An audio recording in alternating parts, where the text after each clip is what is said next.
দেব, আপনার কাজ কি? মেনে নেওয়া নাকি ছিটকে যাওয়া? মেনে নেওয়া। তো হযরত গাউসুল আজম রহমাতুল্লাহ আলাইহি বসে আছেন, আর একটা যুবক ছেলে এসে এসে বলছে, হুজুর আমি বিয়ে করেছি, আমার স্ত্রীর পরিবারের লোকেরা সবাই পীর মুরিদে বিশ্বাসী ভক্ত, আমি এখনো কোনো পীরের কাছে বায়াত হয়নি বলে এই নিয়ে আমার সঙ্গে আমার স্ত্রীর ঝগড়া। কথা বুঝতে পারছেন? আমাদের স্ত্রীরা ঝগড়া করে, আর ওই যুবক ছেলে আবু সলের স্ত্রী ঝগড়া করে। কিসের জন্য? যে তুমি একটা হাকিকাতে ভালো পীর ধরো, হাক্কানি পীরের হাতে বায়াত হও, তোমার গাইডম্যান হবে সে লোক, তোমার পথ প্রদর্শক হবে। মান তাশাব্বাহা বিকওমিন ফাহুয়া মিনহুম। যুবক ছেলে আবু সলে এসছে, এসে বলছে, হুজুর আমি আপনার কাছে বায়াত হব, আমার বাড়ি এরকম একটা অশান্তি চলছে, আমার স্ত্রী বলছে তুমি মুরিদ না হলে সমস্যা। তা বলছে বায়াত হবি, তোর মুখের ছবি বলছে তুই বায়াত হতে পারবি না, তুই বায়াতের মানে জানিস? তা আবু সলে বলে, হুজুর জানি না মানে? আপনি আমার পীর হবেন, আমি আপনার মুরিদ হব, আপনি যা বলবেন সেই মতো আমি চলবো নাকি? পীর মুরিদের মানে তো তাই নাকি? কথা বলেন। আপনি আমার পীর হবেন, আমি আপনার মুরিদ হব, আপনি যেটা বলবেন সেই মতো আমি চলবো। তাহলে এটা তুই মৌখিক ভাবে বলছিস, তুই জানিস পীরের মানেটা কি? এটা মেনে নিতে পারবি? তাহলে হ্যাঁ হুজুর। তাহলে না পারবি না, তোর মুখের ছবি বলছে পারবি না। তো হচ্ছে হ্যাঁ হুজুর মেনে নেবো, আপনি আমাকে মুরিদ করে দেন, আপনি যা বলবেন সেই মতো চলবো। তাহলে মুরিদ হওয়ার আগে তাহলে আমি একটা কথা বলে দেখি, তুই মানিস কিরকম? মুরিদ হওয়ার আগে বলছেন, বলে আবু সলে আমার এই হজরার পিছনে একটা ড্রাম আছে, আর সেই ড্রামে 1 ড্রাম মদ আছে, আর এই হজরার দড়িতে দেখছি সেখানে নামাজের একটা মশাল্লা তথা পাটি আছে, এটা নিয়ে মদের ড্রামে ফেলে দিয়ে। কে বলছেন?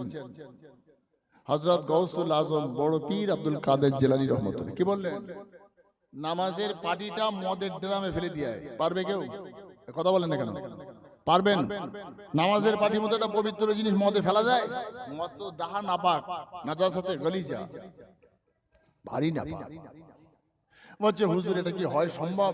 আপনি কি বলছেন? তাহলে তুই বললি হ্যাঁ আপনি যা বলবেন আমি যে মেনে নেবো, আমি তো পীর বলছি, তুই কেন মানবি না? তুই তো একটু আগেই বললি যে পীর মানে আপনি আমার যা বলবেন আমি সেই মতো চলবো।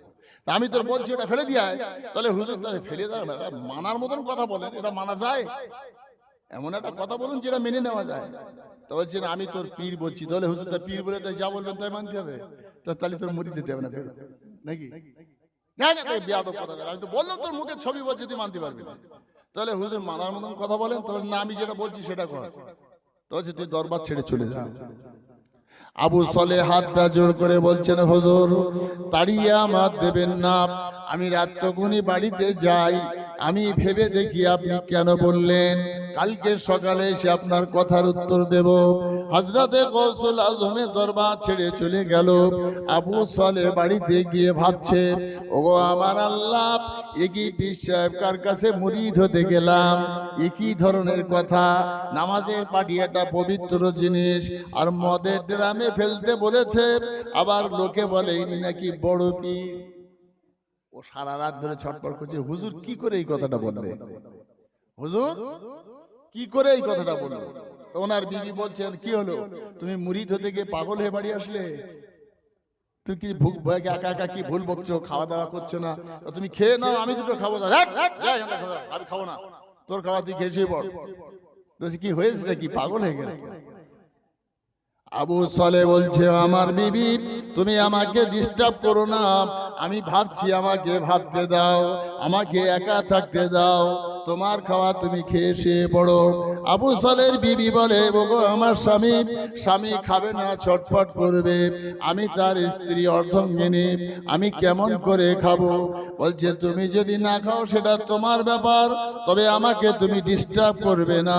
বড় পীর সাহেব কি করে কথাটা বললো? বউ বলতে কি বলেছ কি? তাহলে সেইটাই তো বলা যাচ্ছে না। বউ বলতেছে বড় বিশ্বাস কি বললো, তো কি বলেছে বলো না শুনি। না সে বলে সকাল হয়ে গেছে, বিবি বলছে আমার স্বামী শোনো, ভাইপোর বিয়ে, ভাইপোর মুসলমানি হবে, খাতনা দেওয়া হবে, সেখানে আমাদের দাওয়াত, আমরা সেখানে যাব, সেটা কি খেয়াল আছে? বলে তুমি তোমার বাপের বাড়ি যাও। বড় বিশ্বাস কি করে বললো? বলে কি জ্বালাবান দেখি, যাবে তো বিয়ে বাড়ি মানে মুসলমানি বাড়িতে, বলে বড় বিশ্বাস কি বলছে তা তুমি যাবে না আমি যাবো, তাহলে দরকার হলে আমি তোমার পৌঁছে দিচ্ছি, আমি থাকবো না, আমার জন্য কেউ ঠেলাঠেলি করবে না, আমি তোমার পৌঁছে দেবো, চলে যাবো। হুজুরের সঙ্গে কথা দেওয়া আছে, রাত পইলেই আসবে। স্ত্রীকে নিয়ে যাচ্ছে, পথিমধ্যে ফাঁকা রাস্তা দিয়ে যেতে যেতে চারজন মস্তান গুন্ডা এসছে, এদেরকে বেধড়ক মারধর করেছে। আবু সলের মা বেহুশ হয়ে পড়ে গেছে, আর তারপরে তার বিবিকে নিয়ে চলে গেছে চারজন মস্তান। হযরত আবু সলে ওই যুবক ছেলেটা বেহুশ হয়ে পড়ে আছে। পথিক লোকেরা যায়, দেখে ছেলেটা রক্তাক্ত অবস্থায় পড়া, তাকে মাথায় পানি দিয়ে হুঁশ আনানো, সেবা শুশ্রূষা করার পরে ঠেলে উঠে দেখছে আমার বিবি নাই, আমার হাতে রক্ত, মুখে রক্ত। ও দৌড়াচ্ছে বড় পীর আব্দুল কাদের জিলানীর দরবারে। হুজুর কি করে বলল? গিয়ে বলছে, হুজুর ওগো আল্লাহর ওলি, আমার দিকে দেখুন, আমি সেই আবু সলে এসছি। হুজুর তখন নিজের ধ্যানে বসে আছেন। ওই ছেলেটা গিয়ে বলছে, হুজুর আমার দিকে একটাবার মুখটা ঘোরান। অনেকক্ষণ ধরে চিল্লাচিল্লি করছে। হুজুর মুখটা ঘুরিয়ে বলছে, বাবা আবু সলে, তোমার চেহারা বিগড়ে গেল কেন? কে মারধর করেছে? রক্তাক্ত অবস্থায় কেন? আবু সলে বলে, হুজুর আমি সব কাহিনী আপনার শোনাবো, তবে তার আগে আপনার কাছে আমার অনুরোধ, আমার স্ত্রীকে ওরা অপহরণ করেছে, আপনি একটা ব্যবস্থা করুন যাতে আমি স্ত্রী ফেরত পাই। বলছে মারধরের গল্প হুজুর শোনাবো, আপনি আগে আমার বউটা ফেরাবার ব্যবস্থা করুন। চারজন দুষ্কৃতকারী তারা আমার স্ত্রীকে অপহরণ করেছে। ওয়ালা তাহিনু ওয়ালা তাহজানু ওয়া আনতুমুল আলাউনা ইন কুনতুম মুমিনিন। আল্লাহর ওয়াদা, তোমরা ঈমানদার হলে আমি আল্লাহ তোমার কথা দিলাম, লাঞ্ছিত, অপমানিত, অপদস্থ হবে না, বেইজ্জতি হবে না, জয় তোমার হবে। ভাইজান বাপজি আমার, আজকের দিনে মানুষ কত বিভ্রান্ত, কত আজকে না লাঞ্ছিত, অপমানিত, অপদস্থ, শুধু কোরআন আর হাদিস ছেড়ে দেওয়ার জন্যে, আল্লাহ রসুলকে ছাড়ার জন্য সব শাস্তি, খোদাই গজব, দুনিয়াবি গজব। আল্লাহ শাস্তি দেন, আবার আল্লাহ রাব্বুল আলামিন তাদের উপরে অত্যাচারী বাদশা নিয়োগ করেন, যার মাধ্যমে কখনো বোরকা নিয়ে ছিনিমিনি হবে, কখনো ওড়না নিয়ে হবে, কখনো টুপি দাড়ি নিয়ে হবে, কখনো তার মুখের অন্ন আল্লাহ কেড়ে নেবেন। তৈরি ফসল মুখ থেকে চলে যাবে। যখন ইহুদিদের অত্যাচারে মানুষ জর্জরিত, তখন তো হযরতে মূসা আলাইহিস সালামের কওমের উপরে আল্লাহ ফেরাউনকে পাঠিয়েছিল, যা এটা শায়েস্তা কর। ফেরাউন শায়েস্তা করে দুমড়ে সুমড়ে দেওয়ার পরে আল্লাহ মূসা নবীকে পাঠাচ্ছেন। নূহ আলাইহিস সালামের জামানায় একেবারে শেষ পর্যায়ে ফেলে দিয়ে তারপরে নূহকে পাঠাচ্ছেন। মানুষ যখন পাপাচারে লিপ্ত হবে, মানুষ যখন গোনায় ডুবে পড়বে, মানুষ যখন আল্লাহ এবং রসুলকে ছাড়বে, তখন খোদাই গজব, আর সেই সঙ্গে রাষ্ট্রীয়ভাবে একটা গজব আর আযাব মানুষকে অস্থির করে পাগলের মতো ছটফট করবে, স্থির হয়ে দাঁড়িয়ে থাকতে দেবে না। সেই জায়গায় আবু সলে বলছেন, হুজুর আমার বিবি অপহরণ হয়ে গেছে, ব্যবস্থা করুন। আল্লাহর ওয়াদা, আল্লাহ ফেরত দেবেন। বড় পীর সাহেব বলছে, শোন, তোর বিবিকে ফেরত আনার চিন্তা করছিস, তোর স্ত্রীকে অপহরণ করে নিয়ে গেছে, কিন্তু তুই তো অবাধ্য, কথা শুনিস নি। তুই আমার কাছে মুরিদ হবি, এখন তুই বলছিস বউ ফেরত দাও, তা তোর বউ যে ফেরত আনবি, তা তুই তো কথা শোনা লোক না। তো হচ্ছে হুজুর, সে কালকের ব্যাপার আলাদা আর আজকের ব্যাপার আলাদা। কালকে কি ছিল? নামাজের পাটি মদের ড্রামে ফেলা, নাকি? মদের ড্রামে ফেলতে পারেনি। আজকে হুজুর বলছেন, শোন, যদি তোর স্ত্রীকে তুই ফেরত চাস, তাহলে আমি যা বলবো তা মেনে নিতে হবে। তাহলে হুজুর, হ্যাঁ অবশ্যই মেনে নেবো, কালকের ব্যাপার আলাদা, আজকের ব্যাপার। আজকে তো বিপদে পড়ে গেছি, বিড়াল তো ঠাড়ায় পড়ে কাছে ওঠে, নাকি? তো যে মানবি, তাহলে হ্যাঁ হুজুর, তাহলে আমি তোর 50টা টাকা দিচ্ছি, এই টাকাটা ধর। আবু সলে টাকাটা ধরেছে, তা হুজুর বলছেন, এই টাকাটা নিয়ে ওই পোস্ট কোয়ার্টারে যা। বাজারে একটা দোতলা বিল্ডিং পোস্ট কোয়ার্টার, ওই পোস্ট কোয়ার্টারের 8 নম্বর ঘরে এই টাকাটা জমা দিয়ে ঢুকবি। আবু সলে কানটা ধরে, নাকটা ধরে, তওবা তওবা হুজুর, আমি তাহাজ্জুদ পড়ি, আমি 5 ওয়াক্ত নামাজ পড়ি, আমি একটা নামাজি লোক, আর আপনি কোথায় যেতে বলছেন? পোস্ট কোয়ার্টারে মানুষ যায়, যেখানে নারীরা দেহ ব্যবসা করে। তো হচ্ছে আমি তোর পীর বলছি, তাহলে হুজুর তো পীর বলে তাই যা বলবেন তাই শুনতে হবে। কালকে যা বললেন আবার আজকে ঠিক সেরকম কথা। ওখানে যায় লোক, ছি ছি ছি ছি, ওখানে নোংরা লোকেরা যাতায়াত করে। তাহলে আমি বলছি তুই যা, তাহলে হুজুর আমি পারবো না, আমার জীবনে আমি কোনদিন পরনারীর দিকে চোখ তুলে দেখিনি, আপনি কোথায় যেতে বলছেন? আবু সালে বলে হুজুর এটা সম্ভব নয়। বড় পীর আব্দুল কাদের জিলানী বলছেন যদি সম্ভব না হয় তুই দরবার ছেড়ে চলে যা। আবু সালে বলছেন হুজুর মানার মতো কথা বলুন। বলে আমি তোর পীর বলছি তুই যা। বলছে হুজুর এটা আমার দ্বারা সম্ভব নয়। হযরত বড় পীর আব্দুল কাদের জিলানী রহমাতুল্লাহ আলাইহি বললেন এ আবু সালে শুনে নে, যদি আমার কথা মানিস তো ভালো, নইলে আমার দরবার ছেড়ে চলে যা। বিতর্ক করবি না, আমি মেলা কথা বলতে চাই না।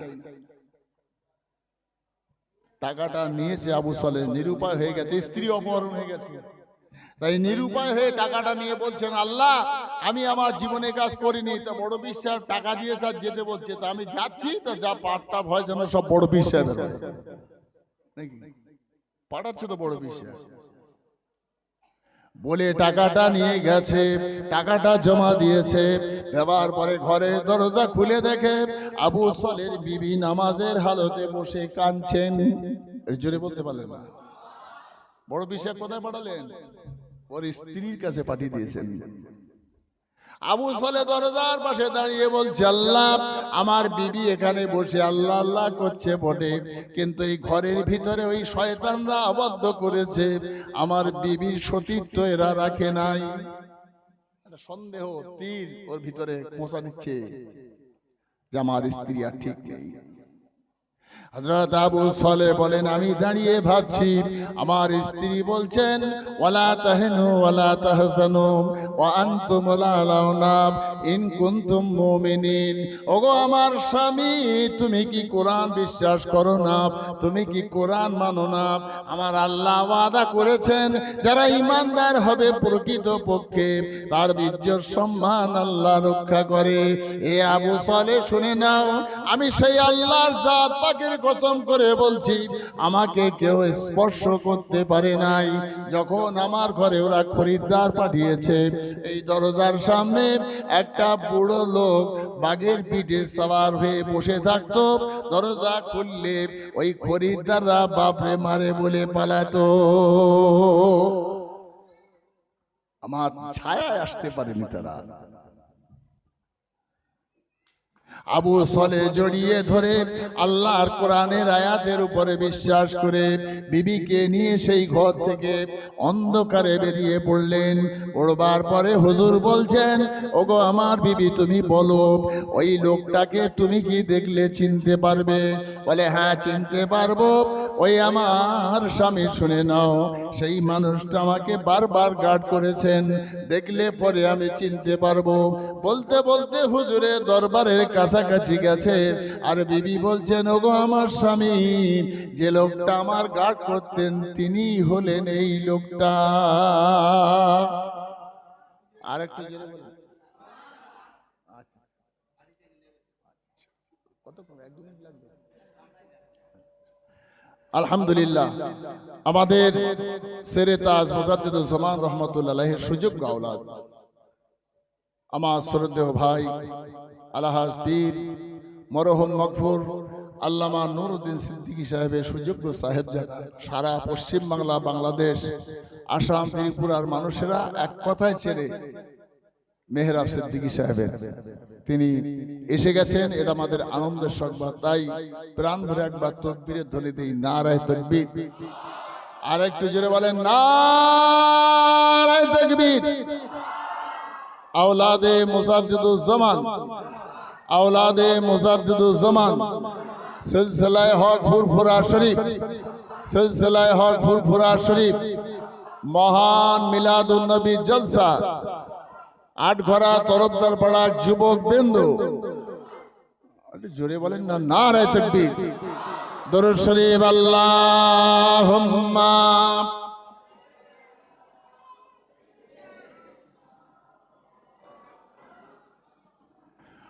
ওয়ালা আলে সাইয়্যিদিনা ও দরিয়া শুকিয়ে যারে মদিনাতে যাই, পার হওয়ার পয়সা যে রে আমার কাছে নাই। আল্লাহ যদি পাখির মতো আমার দিত ডানা, ডানা মেলে উড়ে যেতাম সোনার মদিনায়। আল্লাহুম্মা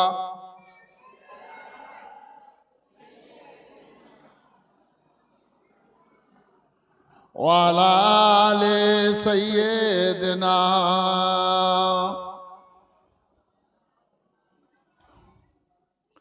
আমার মনের বাসনা মেটে না কিছুতেই, মিটিলে আরো বাড়ে।